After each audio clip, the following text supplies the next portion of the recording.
Welcome to UBI Unplugged, breaking down the future of income. We've got a really interesting topic today, something that's been bubbling up quite a lot recently, how a universal basic income might actually change not just the economy, but also how we approach philanthropy in the nonprofit sector. Yeah, it's one of those things that keeps popping up, isn't it? I mean, UBI. Sounds great on paper, doesn't it? Free money for everyone. But then you start thinking about the details, and, well, it gets a bit murky. Murky, yes, but I think also full of potential. I mean, we've seen some real movement in that direction, haven't we? Thinking about the recent news around AI and the discussions, I think we need to be looking at this very seriously. I mean, the idea of AI automating so many jobs, surely a UBI becomes, if not inevitable, at least a necessity, right? That's a really good starting point, Jesus. The whole AI angle is definitely accelerating the debate. I was reading a piece just this week, actually, talking about how AI could essentially create a surplus of value, which could then be channeled into social programs like UBI. It's a fascinating concept, but also feels a bit utopian, perhaps. Utopian is putting it mildly. I mean, surplus of value, what does that even mean in practice? Sounds like a great phrase. But what happens when the robots take over and everyone's out of a job? Who's paying for it all then? Well, that's the crux of it, isn't it? The article I saw was outlining the potential. It was pointing towards AI not just automating jobs, but also potentially managing the UBI system itself. It could verify eligibility, route payments, even detect fraud, all with minimal human intervention. It was suggesting that this could actually make the whole thing much more efficient and cheaper to administer than traditional welfare systems. Oh, right, so now we're relying on AI to run our entire economy and dole out our money? What could possibly go wrong with that? Seriously, though, I mean, how much would this whole thing cost? I saw a report that said tens of billions, another said hundreds. Which is it? That's a massive difference, right? Absolutely, Otto. The cost projections are all over the place, which makes it incredibly hard to get a clear picture. And it's not just the upfront cost, it's also the long-term impact on the economy. We need to really scrutinize those numbers and understand the different models being proposed. I mean, what tax reforms would be needed? What kind of economic model would actually support something like this? And that's where the debate needs to get more detailed, right?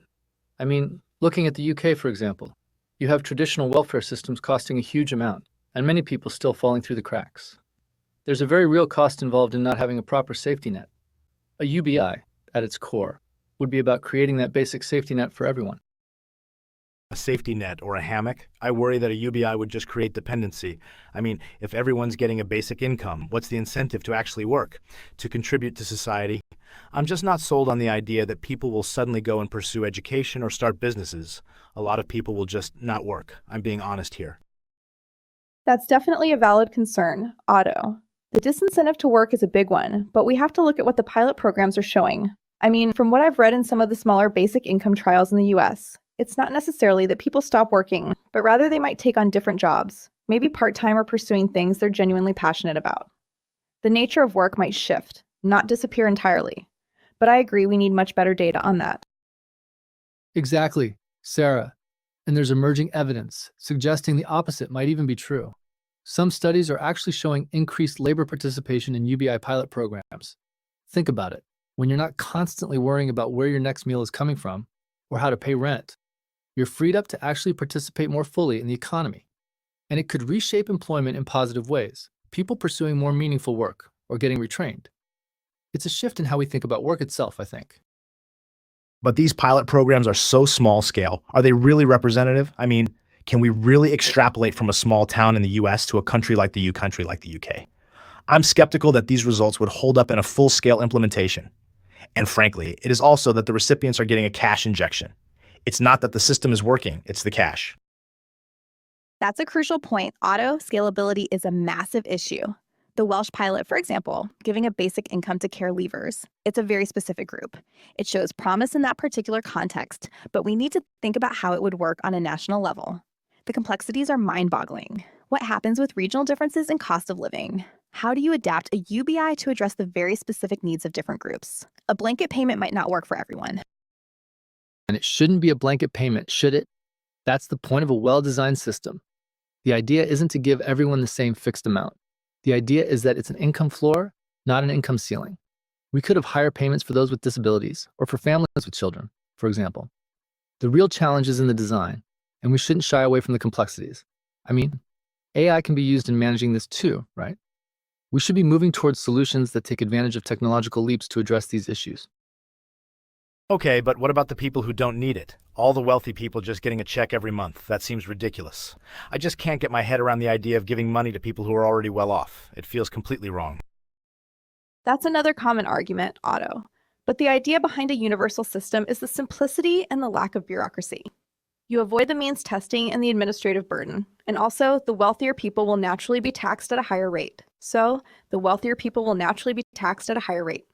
So, in a progressive taxation system, they will effectively contribute more back into the system. It's not about everyone being on the same income. It's about creating a safety net and a sense of societal fairness. Yes, exactly, Sarah. The beauty of the system is its universality. That's where it differs from traditional welfare, which often comes with huge administrative costs and bureaucratic hurdles. We also need to consider that by having a solid safety net, we actually create a more stable and less anxious society, which will likely result in improved mental health outcomes across the board. The whole society benefits. A sense of societal fairness is... I'm not sure that's how everyone would see it. I mean, there's a lot of talk about entitlement culture these days. Won't this just fuel that further? I mean, where do personal responsibility and work ethic fit into the UBI equation? It feels like we're encouraging people not to try.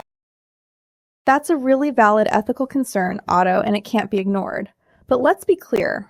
UBI isn't about giving people a reason not to try. It's giving people the freedom to try. It provides stability, and we know that poverty can be incredibly detrimental to a person's agency, well-being, motivation, and mental state. A UBI could be a launchpad to help break cycles of poverty and allow people to invest in themselves and their communities and pursue things they genuinely value. This is something that I think most people miss. And it's not just about the individual. We have to also consider the potential impact on communities. If people have more financial stability, they're more likely to invest in their local areas, to support local businesses, to contribute to the community in other ways. It's about shifting the focus from just survival to broader societal engagement. Okay, I get that it could potentially do all those things, but what about the real practicalities? What are the actual funding mechanisms? Who's going to be paying for this? You can't just wave a magic wand and create a pot of money. That's the bit that always gets me, the how. Where does the money actually come from? That's the million-dollar question, Otto. Several options have been discussed, including wealth taxes, carbon taxes, eliminating some redundant welfare programs, but none of these are straightforward. There would be huge political battles to get those implemented, right? And those battles would need to be won and the policies implemented correctly. It's a huge task. Absolutely, Sarah. It's not going to be an easy path. But if you consider the potential long-term savings too, it's very much worth consideration.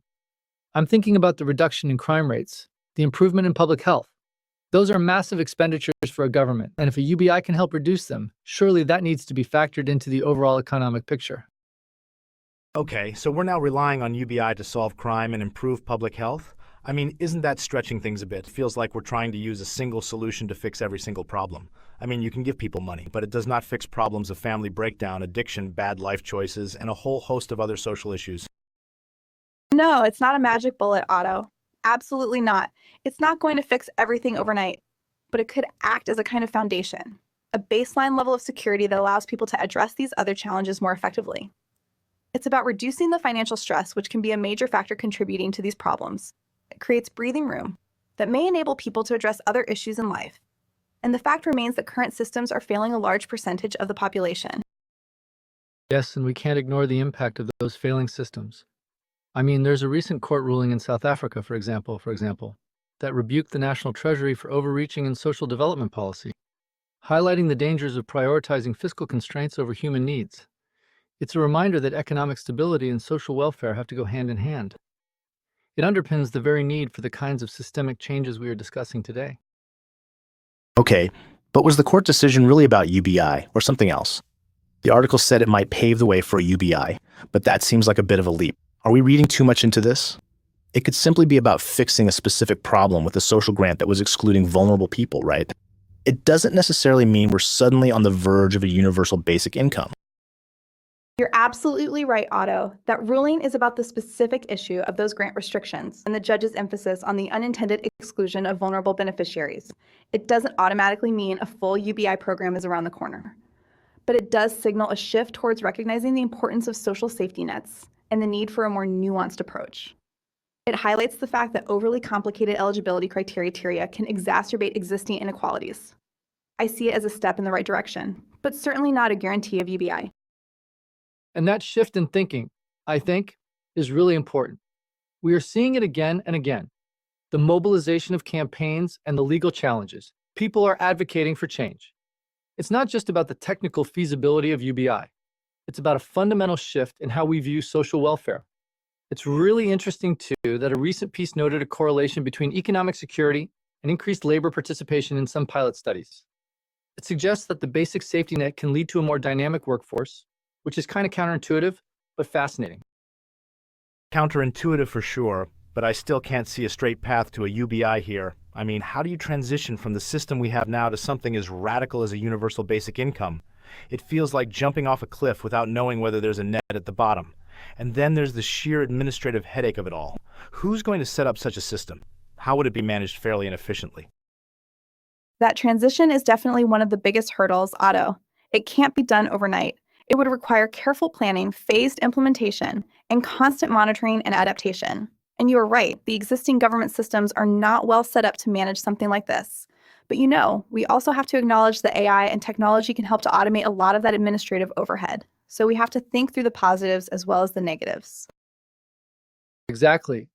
And the potential for AI to automate those functions, to verify eligibility, to ensure that payments are routed correctly, and even to detect fraud, could drastically reduce the administrative costs and make the system more efficient. It might even make a UBI more feasible than we currently think. The article I read touched on this, actually, suggesting a synergistic relationship between technological advancements and social welfare. It's about thinking creatively and taking advantage of the times. Okay, so now you're relying on AI to solve all our problems. I am really not sure I am comfortable with putting that much faith in robots. I mean, you can't even get a simple software update to work without a hitch. The idea that AI will flawlessly manage a UBI system seems like a massive gamble. It is a gamble, Otto, you're right. And we need to be really cautious about over-reliance on AI. But the point is that we need to explore all the available tools to create a better system. We have the technology, and that is not a given in all historical epochs. We can use technology to improve society, and we should explore how to do that. It's about how we design the system and putting in appropriate safeguards, and not about blindly putting our faith in machines. And it's not just about AI making work obsolete. It's also about AI creating opportunities. I mean, if we free people up from the drudgery of day-to-day survival, then they will contribute in new and creative ways. We'll unleash a lot of human potential that's currently being wasted by the daily grind. I really think that there's something special happening here, a chance to really rethink our economy and how it relates to society. But the leap of faith here is huge. The whole premise of UBI seems to be based on this optimistic projection about AI, and it just feels like we're putting all our eggs in one basket. What if AI doesn't deliver? What if the technology isn't as reliable as we think? Then what? We'd have spent billions and still be in a complete mess.